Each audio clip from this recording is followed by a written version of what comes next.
Well, morning everyone. Thanks so much for coming. My name is Jason Smith, and I am the president of the Winnipeg Sea Bears. I'd like to begin today by acknowledging that we are on Treaty 1 territory, ancestral lands of the Anishinaabe, Cree, Ojibwe, Dakota, Lakota, and Dene people, and the homeland of the Red River Métis. We also acknowledge that the water we enjoy comes from Shoal Lake, the lands of the Shoal Lake 40 First Nation in Treaty 3 territory. And northern Manitoba, home to our team's beloved sea bear, is the ancestral land of the Inuit people. I'm excited to be here today, as tomorrow marks our 1-year anniversary. For those of you who were around last year, on November 30th, we officially launched the Winnipeg Sea Bears, which was an exciting time. It's been an amazing first year for us, and I'd like to extend my thanks once again to everybody who has supported and helped us along the way. It's very much appreciated. At our launch event last year, our owner David Asper spoke about some priorities for our organization. These included not only being successful and competitive on the basketball court, but also positively promoting the unifying power of basketball at all levels.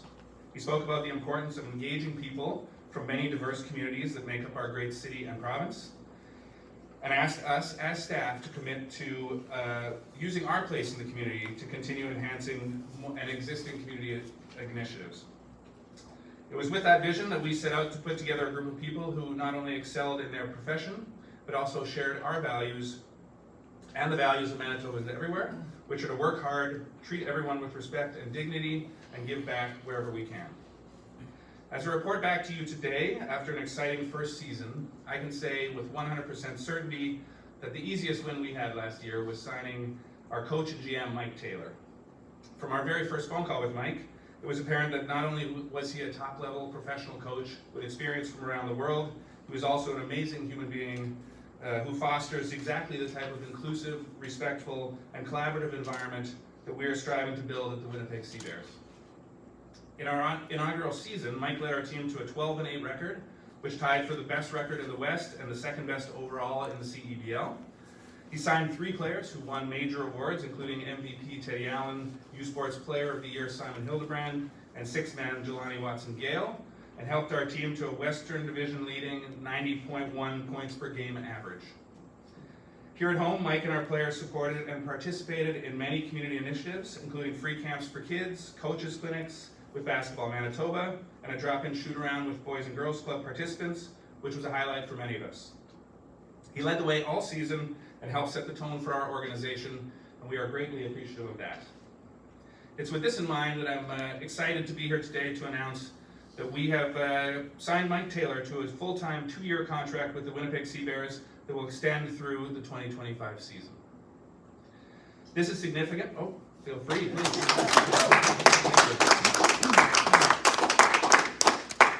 This is significant for a few reasons. First, Mike becomes one of only 2 coaches in the CEBL to earn this type of contract.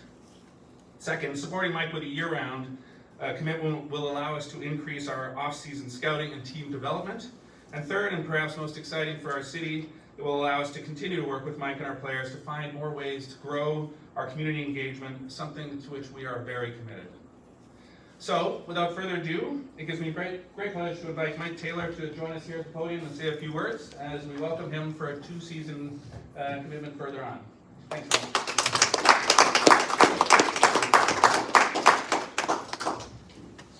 Thank you, Jason.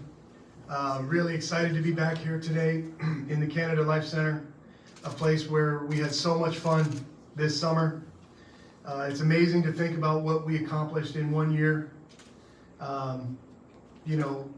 To think that everything came together in such a short time is really impressive. That's a testament to the organization and all the people in it that really worked well together. I want to say thank you to David. His vision to bring something here in the city that would bring a lot of people together has become something special, and it's created opportunities for myself, coaches, players, people throughout the organization. And again, I think the warm reception from the city has been outstanding. So very thankful for David and his vision and the opportunities that it provides. I'm thankful for Jason and working with him. I think, you know, as a coach, and I've been called a basketball lifer, I've been in a lot of different countries, a lot of different places. But what I look for is in a place is some place that you fit with people. You work well with people. And I can really say that I feel great about the fit here in Winnipeg with David's vision, working together with Jason and everyone in the Sea Bears organization. And I think that's one of the main reasons why everything came together so quickly. On the other side, it's the city. Winnipeg is a fantastic sports town. It's a big league city with the NHL and the Jets, the tradition of the Bombers. And I'm so proud of our first steps in our inaugural season with the Sea Bears. I think we did a great job connecting with the city, but the city loved the team back. We could never have imagined the wonderful response, selling out the arena, big crowds, so much support and love for the Sea Bears throughout the town. Very, very thankful. Again, this whole opportunity to connect with the next generation, giving young kids, young boys and girls the opportunity to play, the opportunity to dream about basketball, connecting with the universities, the University of Winnipeg, the University of Manitoba. I think through and through, there were so many positives from the Sea Bears inaugural season. I'm very appreciative for the staff, Ryan Thompson, Juwan Brown, Josh Reddy, Mike Rainbow, all the staff that worked so hard throughout the summer, and again, the players. I think that the team came together and they were able to accomplish some things, and they did it in a way that attracted a lot of positive attention. The CEBL market here in Winnipeg is wonderful, and I think, again, we've got really nothing but positive things ahead with the response from this wonderful sports town here in Winnipeg. The contract that I'm signing is a sign of commitment. I love Winnipeg, I love the Sea Bears, and again, we're here to pursue those championship goals. We did a really good job in the first year, but that first year is over. And it's a point where we want to continue to establish our organization, continue to grow and build on and off the court, and we want to continue to build on that connection with the city, and eventually the dream goal of pursuing that CEBL championship. This is our purpose, this is what we're here for, and I believe with David's vision, Jason, everyone in the staff, all of our coaching staff, support staff, players that we'll bring in, there's great things ahead for basketball in the city of Winnipeg with the Sea Bears and the CEBL. So I want to say thank you to everyone, thank you to the staff and organization, and I'm really, really excited about what the future holds for us here with the Sea Bears. Thank you.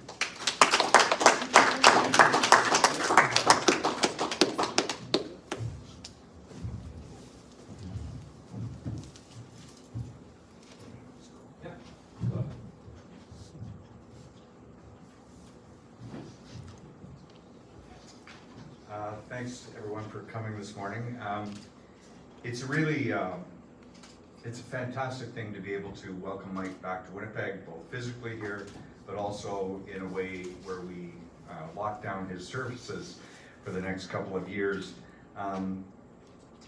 As Jason said, a year ago, we made an announcement that we were going to have a team. And at the time, that team consisted of Jason and me and Desiree Stewart over here, with like nothing else. And so it was late. The season was going to start in May, and we were extremely fortunate to get directed in Mike's direction, and then to be able to make a deal with him to come and be our general manager and our coach. And very quickly, he put together an organization, a team, a basketball organization. And our ask of him at the time was, as an expansion team, to try to be credible, to try to introduce this league and this level of play into the market in a way where we would be credible. Well, we did well more than that. And under Mike's leadership, and people like Josh and Mike Rainbow and the coaching staff, they put together, and they reflected the vision of what we want to be as an organization: team play, hard work, and consistency. And so it's fantastic to be able to take and build on that by extending Mike's contract for another couple of years. And it puts our franchise in a very good position going forward.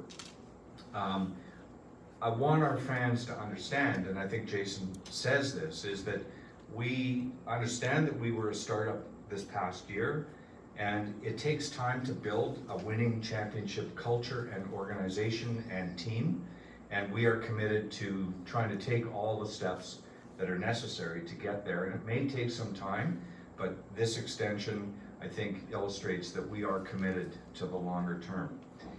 It's also a symbol of what I said when we launched the team, which is our year-round commitment to the community. We want to do well as a business, and we want to do good in our community, and that is a major driver.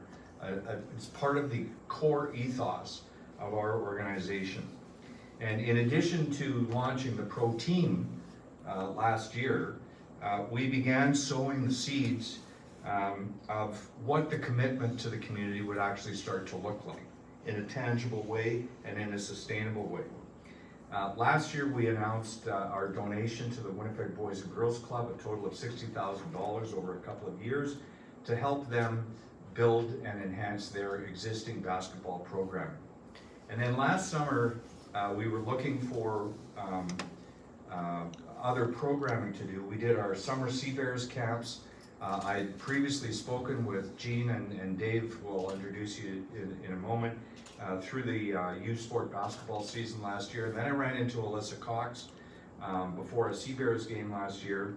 And we talked briefly about involving youth sport athletes with our team and the community and trying to achieve some mutual benefit. Michelle Sung, the Bison women's coach, responded very quickly. I reached out, as did Kirby and Mike Rainbow. And they all jumped on board, and it was fantastic to see the universities so willing to participate. And so with that, I want to sort of make a second announcement today, which is the launch of our winter. We've done our summer Sea Bears program, and we're now launching our winter Sea Bears program, which is a partnership with both Winnipeg-based universities that will continue to strengthen the community and introduce youth to our game so that they can too enjoy the benefits of this sport. And our first camp is actually tonight at 4 o'clock. We are very proud to partner with the Bisons and the Westmen. Now, I'm going to repeat that sentence. We are very proud to partner with the Westmen and the Bisons because there's a little conflict here about who should go first in a sentence, and I want to make it clear to everybody that the rivalry is alive. And we're going to be offering 3 basketball clinics to young people throughout the winter months. And the players, the athletes from the universities will be known as our Winter Sea Bears. And as I say, the first one goes tonight at 4 o'clock at Sport for Life, again taking advantage of a tremendous asset through Sport Manitoba. So I just hope that you can take from this that we've extended the coach and the general manager. We're extending our roots more deeply into the community. I know that Adam Wedlake has been collaborating with Jason and Basketball Manitoba to look for other ways. We had a fantastic visit with the Philippine Basketball Association at its launch, and we are continuing to grow and build this organization. So the only reason we can do it is because of the fact that people in Winnipeg and Manitoba welcomed us with open arms. And as I've said over and over at every public event, our gratitude is unlimited. We cannot say thank you enough for the way we were welcomed into this community, and we hope that we can show our gratitude through the things that we're going to do to give back. And so let me introduce you to Jean Muller and Dave Crook, who are the athletic directors for the 2 universities. I'm not going to reverse their names so that they don't feel that somebody got priority, but let me introduce you to the 2 ADs, and maybe they can talk a little bit about this programming. Gents?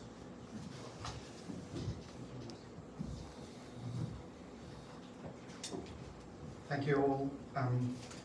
It is with both pride and gratitude that I'm here representing the University of Manitoba. We are so excited to be part of a program in collaboration with the Sea Bears and our colleagues at the University of Winnipeg.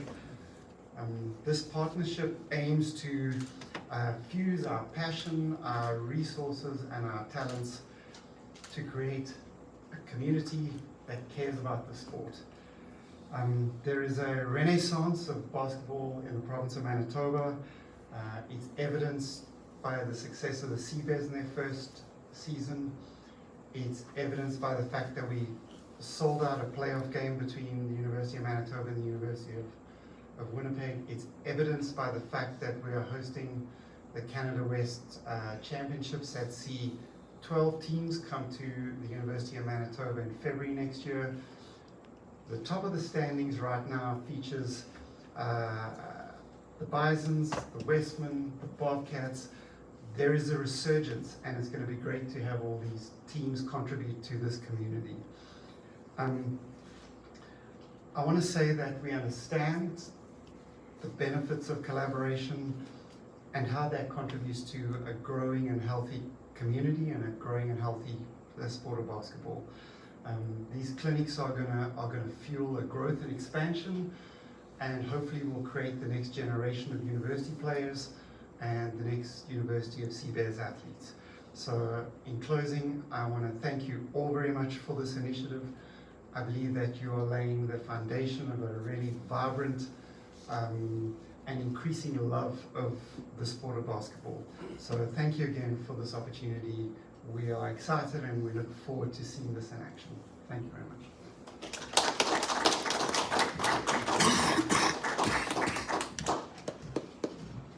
This guys didn't leave much for me to say. I'd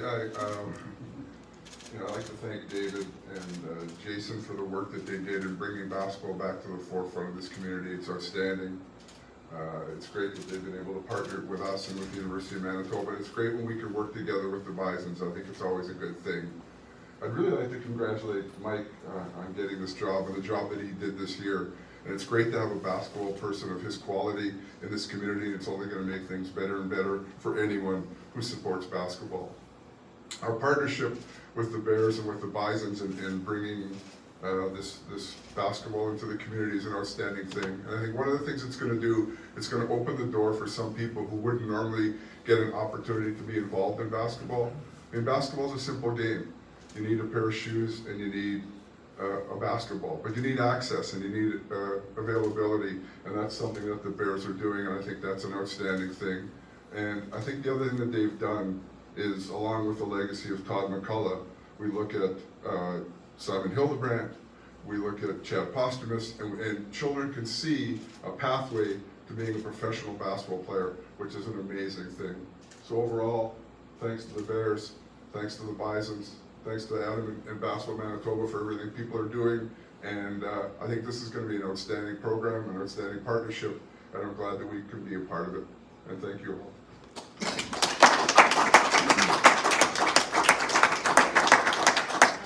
Open it up for questions. We're just going to do it one individual at a time. We'll come to the podium.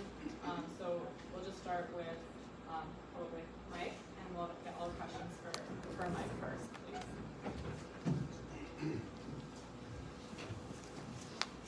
Mike, congratulations first off. Thank you. This is a rarity. There's not a lot of year-round coaches in this league, let alone for 2 years. What benefit is that for you, having that kind of security to build a program after a successful year one, having that security over time? Well, I think as David and Jason talked about how things came together so quickly after last year, now we have a structure that we can work off of. The structure is in place from what we did as an expansion team, and now it's about evaluating everything that we do and try to get better.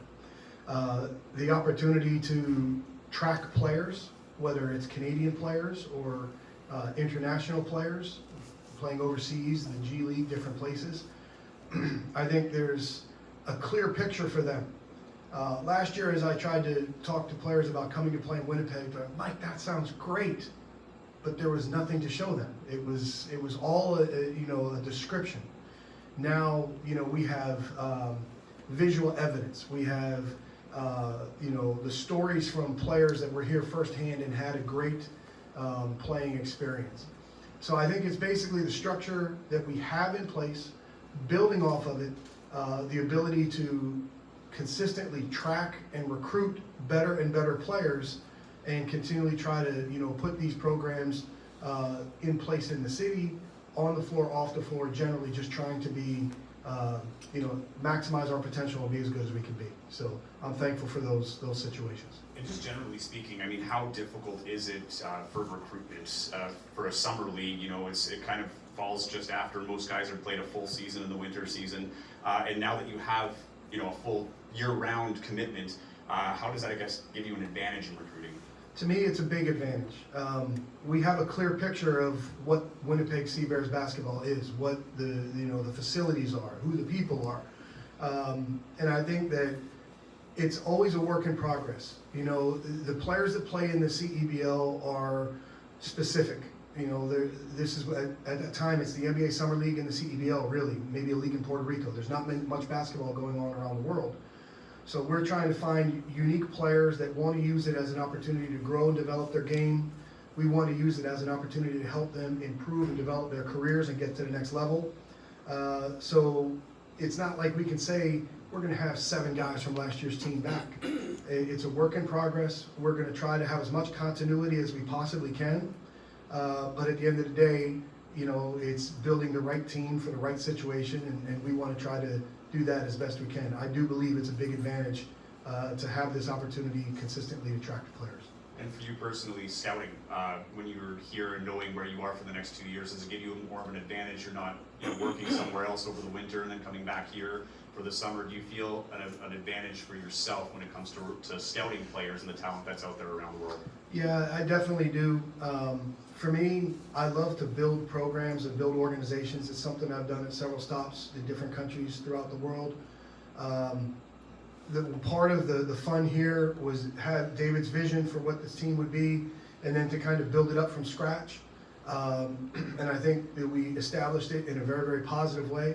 And then the enjoyment is to continue to build on it, to continue to develop it and grow it and improve it. And to me, that's a wonderful challenge in coaching. And I'm really excited about the potential. So I think it is an advantage, and it's something that I really enjoy. Mike, I wanted to ask you to follow up on the continuity bit. You've talked about your wish to have Teddy and Simon back. How, if you were to project a little about May, how familiar is your roster going to look, do you think?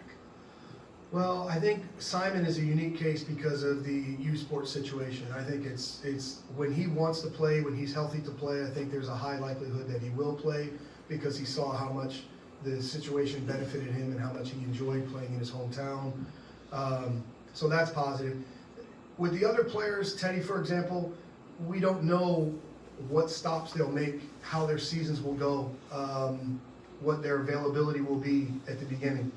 One of the things I loved about our team last year was that we had players that were committed for the full 20-game season. So when it's possible, we'd like to have that situation. But a guy like Teddy, who was so impactful for us, when he's available, I think that's a guy that you'd love to have back. I think it's just about being flexible, about staying in contact with people, tracking the players, and then trying to make the best decisions we can for our team right before training camp. I hope there's some connection from last year's team so that fans can say, hey, we love these Sea Bears. We saw this player last year. He was one of my favorites. And they want to continue to build that story year after year. I'll take the mic. Given the environment you created last year, how much fun it was at these games, have you heard from agents or people that maybe want to play here the last few months saying, I saw that and I want to be part of it? Yeah, I think that's a big part of it, and I think that that is partly the basketball side of it, but partly the operations side. And I think that people will give us coaches and players a lot of recognition and credit. Like, you guys played well, you had a great year, but let's also give our organization credit for the show that was put on. I think this was a combination of everything, and I think what we do is offer to people, hey, this is what the Sea Bears are. You're going to play in a beautiful Canada Life Center. You're going to have practice at the beautiful Sport for Life Center. You're going to have nice living conditions. You're going to have every opportunity to develop your game. You're going to be in a place where the city loves you, right? The opportunities are there. And I think that was really attractive for a lot of the best players in the CEBL. And what we want Winnipeg to be is to be a destination for them. Like, if I play in the CEBL, I want to be a part of a first-class organization that I know I can develop my game, help my career, and really have a good players experience. So I think it's very, very positive, and this is the difference between last year, where it was like, Mike, that's a great story, but now there's something to really show and demonstrate, like, this is what Seabears basketball is. So over the next few months for you, what does a typical working day look like as you get ready for the season? Well, again, for me, it's tracking players, lots of phone calls, lots of video analysis, following certain guys week to week throughout the world, how they're playing, how they're doing. At the end of this month, I'll be in Orlando at the G League Showcase. It's just different, let's say, opportunities to network, opportunities to recruit, opportunities to talk about Seabears and find players. Constant evaluation of our system, our structure of what we're doing. And again, it's nothing out of the ordinary from things that I've done with different coaching situations in different places. But again, I think we have wonderful opportunity here. And for me, it's a passion. It's something you love to do. And I'm thankful to be able to do it in a great place like Winnipeg. And just, kind of tagging on to the other announcement with the community partnerships and the camps that are going on and, getting kids interested in basketball. Now that we kind of look longer term, I think the benefit will be beyond 2025, but to see that kind of commitment in terms of growing the talent in your own backyard, do you see that as something maybe further down the road where you're going to see more local players because it's going to be an easy recruiting ground? Well, I think first of all, the way we built our team last year, we had great connection with the University of Winnipeg and the University of Manitoba with our practice players. So, Simon Hildebrand will attract a lot of attention as the U Sport Player of the Year, but there were many, many players from both universities that got great experience practicing with our team, being with our team. And I think that's the first connection for now. But I think these programs, and any programs that we can connect more with the city and give different kids, boys, girls, all ages, opportunities to play basketball. I think this is wonderful for the future. It's, again, part of David's vision is to really do something in the city that brings people together and give new opportunities. And I'm really excited about that because that is a great connection for the Seabears to Winnipeg and does something to give back to the community. So I think it is a great thing, and I'm really excited to see what it brings down the road. And, last year was very successful, as we talked about, but now there's a bit of a tone set and maybe an expectation. So how does the pressure change now for you going into this extension through 2 years now that fans, and maybe, across the league are expecting that level now consistently? So when I talk with our players, I have a saying, pressure comes when you're not prepared. When you're prepared, you have opportunity. So we have a wonderful opportunity here in Winnipeg to build something special, to do something special. We want to try to create a situation where we sustain success year after year, and we're off to a good start. But again, this is a situation where you have to continually deliver. We have to continually be at our best, and that's why we try to improve in all areas every day. So for me, I look at it as opportunity. I look at it as a situation where we have great people to work with, a great structure, great organization. We have everything we need here to be successful. And to me, this is about maximizing it and doing the very best we can. So I'm happy we set the tone high, we set the bar high, and we want to keep working to get better. Any more questions for Coach? Thank you.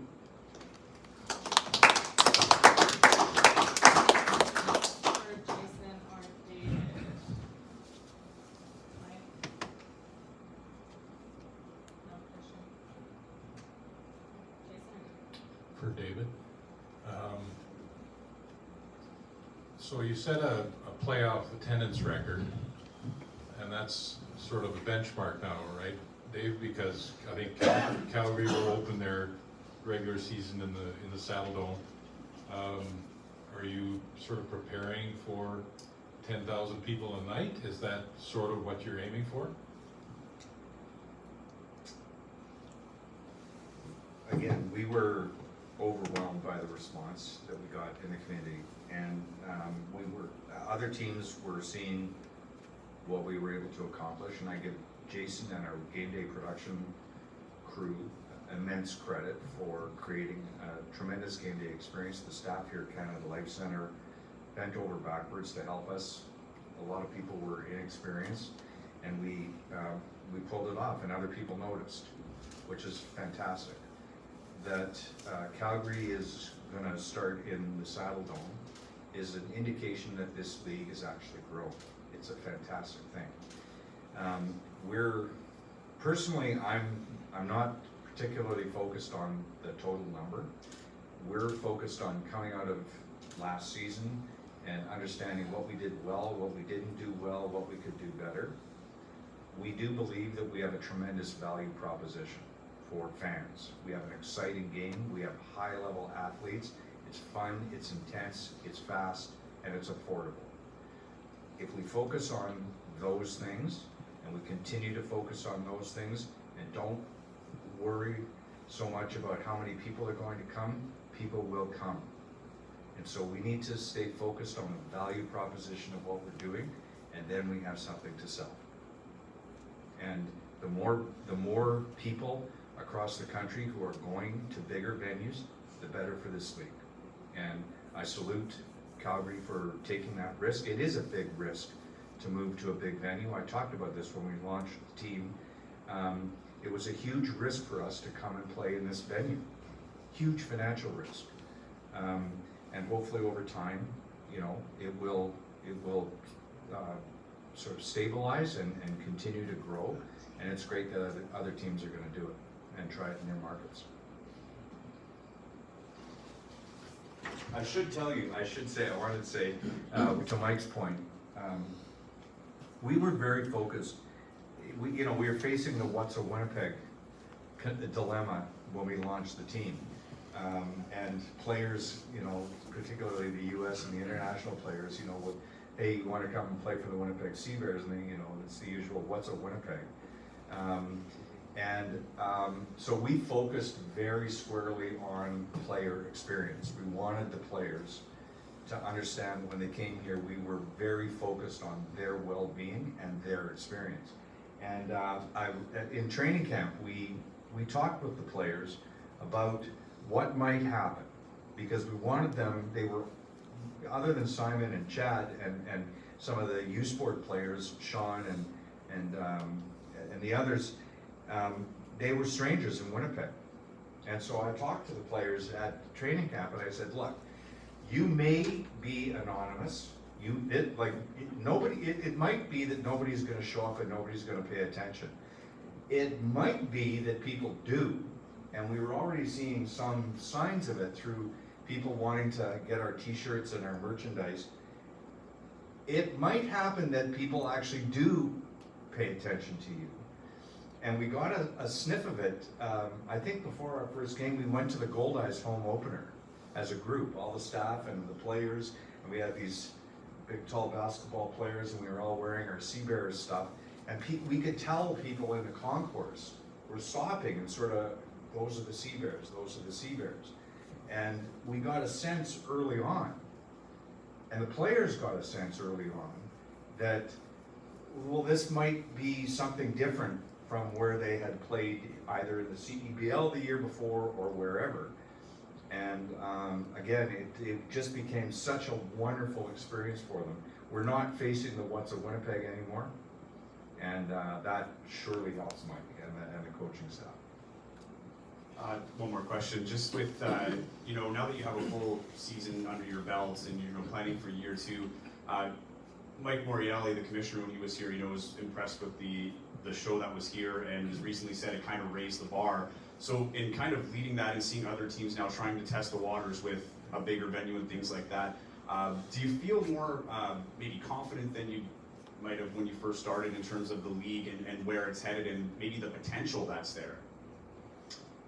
Again, I really don't want to try to let my mind, certainly I speak for myself, I don't want to let my mind get too far ahead here. And I want to try to stay focused, and I know Jason and our staff and Mike, everybody's just looking like what's right in front of us. And you know, the clock's gonna tick pretty quickly, and it's gonna be January 1st, and it's gonna be 2024, and all our staff here are gonna start getting wound up because it's on, right? We want to focus on, as I say, what did we do well, what didn't we do well, on court, off court, what do we need to adjust for 2024, period. And if you focus on that, and if we focus on the value proposition for the fans, just focus on that. Don't get too far ahead of yourself. I think things will look after themselves. And because of what we're doing and the risks that we're taking, it's obviously inspiring others to do that, and that will look after itself as well. But we can only look after our own business. And so we have to stay super hyper-focused on what we do. You know, and with this, you were immersed in it last year. You were on the road with the team, you know, very visible on the broadcast with Seabears Shane and things like that. Just what was your favorite part of the experience as a first-year owner in this league with this basketball team? It's hard to identify one, and I've talked about it. I was so happy for our staff, most of whom had no experience at all at this level, and you know, were overwhelmed and had to, I say, learn how to swim in a tidal wave, and they succeeded. And I'm just so proud to see that happen from a human perspective. Jason, I knew, was going to, as the architect of the 2015 Grey Cup, where we worked together and did some very unique things. Jason and the game production crew did a tremendous job to welcome us into the community. And so there's three parts, and then, you know, just getting to sort of see from arm's length, but maybe closer than most, the player experience and how the players came into the community, and like I say, all of a sudden they go from anonymity to recognized everywhere, and it validates for them a lot of hard work that they've committed to being professional athletes. And you know, they get to play their game, they get to feel recognized and valued for what they're doing. And so there were, I would say, a few aspects to it that, you know, that were very gratifying for me. But I'm a person, I have sort of a chronic pessimism and fear, and I like to run scared, typically. And so it's hard for me to take all those wonderful things that happen and not have some sort of, you know, worry about it.